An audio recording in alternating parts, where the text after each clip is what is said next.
박종현 실장님, 예. 지금 그 공무원 급수로는 몇 급이시죠? 현재 저희는 지금 7급 체계로 되어 있고 2급입니다. 2급이요. 그러면 승진 가능성이 남아 있나요?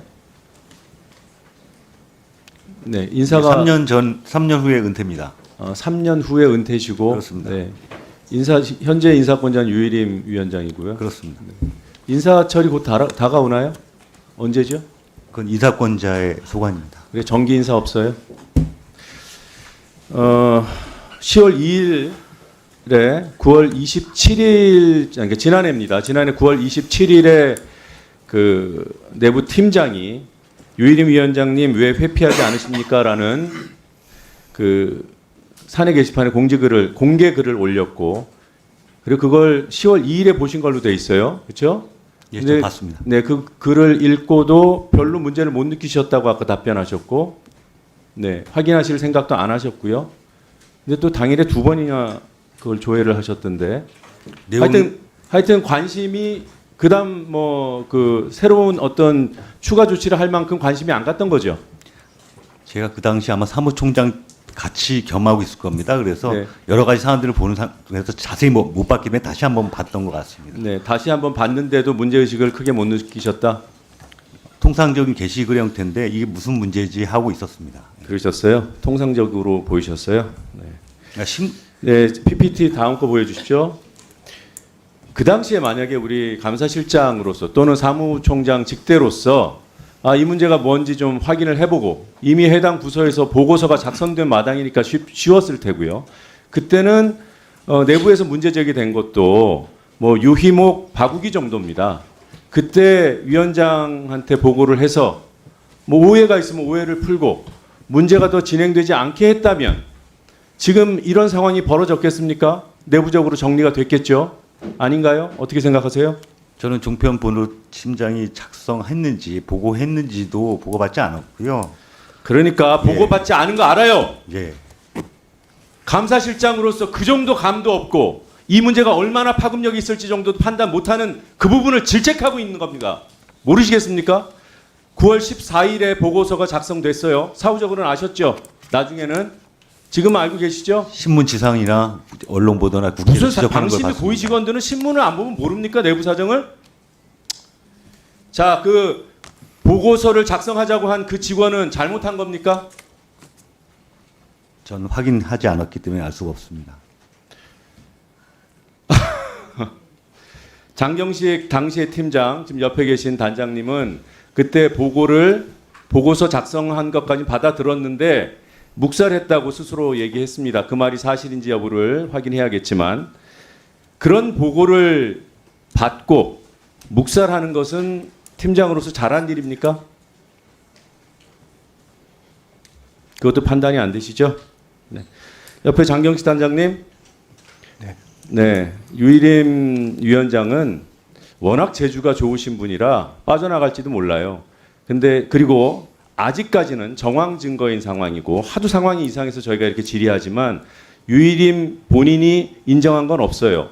그런데 우리 장 단장님과 관련한 내용은 앞서 보여드렸던 이미 전에도 보셨던 그 카톡 내용에 이거는 장경식 당시 팀장으로부터 듣지 않고서는 하기 어려운 대화 내용이 담겨 있습니다. 그래서 빠져나가시기 힘들 거예요. 다시 한번 여쭤보겠습니다. 보고 안 한 게 맞습니까? 유일임 위원장한테? 예, 보고하지 않았습니다. 네, 알겠습니다. PPT 다음 거 좀 보겠습니다. 박종현 실장님, 네. 이 사안은 가정이 아니라 그 당시에 있었던 사안입니다. 그때 몰랐더라도 지금 판단을 하셔서 감사실장으로서의 입장을 밝혀주세요. 9월 27일자 사내 게시판에 공지된 글, 계속 얘기하고 있는 그 글, 유일임 위원장의 이해충돌 가능성에 관한 글을 사내 게시판에 올린 그날 당일 이 팀장의 부서장이 이런 카톡을 보냅니다. 네, 그 지 팀장이죠. 이미 본인 스스로 이름을 밝혔습니다. 통화가 안 돼서 톡으로 남긴다. 조금 전에 부속실장이 왔다 갔다. 왜 왔다 갔나? 이 사안에 대해서 심각하게 본다. 이 게시물 얘기를 하고 있는 거예요. 인사위원회 개최도 고려하고 있다. 이게 무슨 징계 협박을 하는 것으로 오해될 수 있는 그런 문구입니다. 부속실에서는 그를 내리기를 바라고 있다. 그래서 본인의 입장을 확인하겠다. 그랬더니 이 지 팀장이 당시에 이렇게 답합니다. 바로 내려달라는 얘기로 들으셨나? 부서장이 부속실장을 만났다고 하니까 부속실장의 뜻을 묻습니다. 오늘 중으로 내려달라는 의미다. 당신의 의사를 확인하겠다. 의사가 확인되면 봉인 동의로 간주해서 뭐 삭제하는 조치를 할 수 있다. 확실한 건 아니다. 이런 대화를 합니다. 이 사안은 우선 당신을 생각하세요. 본인을 생각하라. 이런 얘기를 하면서 공공시 징계받고 하는 거 좋지는 않잖아요. 징계 얘기를 결국 합니다. 이거는 협박입니까? 뭡니까? 사내 게시판에 글을 올렸다고 부서장이 부속실장으로부터 징계에 관한 얘기를 듣고 이런 얘기를 전달하는 것, 부서장의 행위, 부속실장의 행위는 합당한 행위입니까? 만약에 저런 내용을 두고 받았다 사실이라면 네, 문제가 있다고 봅니다. 네, 사실입니다. 감사하시기 바랍니다. 그리고 그 이전에 있었던 뭐 재판이 2019년, 2020년에 있었습니다만 일어난 시점은 2011년부터 2017년까지 이명박 박근혜 정부 방심위에서 실제로 있었던 일이고 해당 팀장이 해고당했던 사안 아까 질문 받으셨던 내용이에요. 위원장, 부위원장 등이 이 방송심의기획팀장한테 민원을 내게 해달라고 지시 내지는 청탁 내지는 청부를 합니다. 그래서 그 팀장이 그걸 수행하다가 걸렸어요. 그래서 해고까지 당한 사안 알고 계시죠? 근데 아까 이 사안을 물어봤을 때 지금 벌어지고 있는 이 사안하고는 뭐 근본적으로 다르다는 취지로 답을 하셨어요. 그 답변 때문에 저는 감사실장님의 그 공정성을 의심하지 않을 수가 없습니다. 현직 위원장, 부위원장이 방송심의기획팀장한테 청문회를 했는데 이 사안하고 성격이 달라요? 만약에 유일임 위원장이 지금 인정하지 않고 있지만 누군가를 사주하거나 청탁하거나 청구해서 심의가 신청되게 해서 심의가 이루어졌다면 이거는 범죄입니까? 아닙니까? 제가 가정에서는 말씀드릴 수 없고요. 김영성 죄송합니다. 실명을 거론하지 않겠습니다. 죄송합니다. 사건의 성격이 다르다는 것은 지금 현재 다르다가 사건에 대해서 본인의 판단을 한 거 아니에요? 내용상 다르다고 볼 수 있다라고. 사주를 했어도 다르다? 전 내용을 자세히 모르지만 당사자가 제가 알기로는 사건이 생기지 2년이 다 됐는데 어떻게 아직도 모릅니까? 이건 인사 때문에 그런다는 의심을 받지 않게 그러면 상식적인 답변을 좀 해주세요. 어떻게 모를 수가 있어요, 이 내용을? 시간이 다 됐나요? 추가 질의하실래요? 아니면 2분 더 드릴 테니 추가 질의하지 마실래요? 네, 2분만 주십시오. 예, 2분 더 드리세요. 이종육 기조실장님, 네.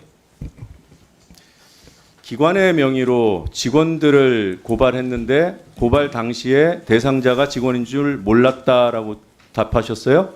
직원인지 몰랐다가 아니라 직원일 그 수도 있지만, 당시에 예. 네, 그러나 공익- 밝혀야 되니까 했다. 네, 그렇습니다. 네, 그 사실관계를 정확히 모르고 있는 상황에서 문제가 있을 수 있다고 판단해서 고발하신 거죠?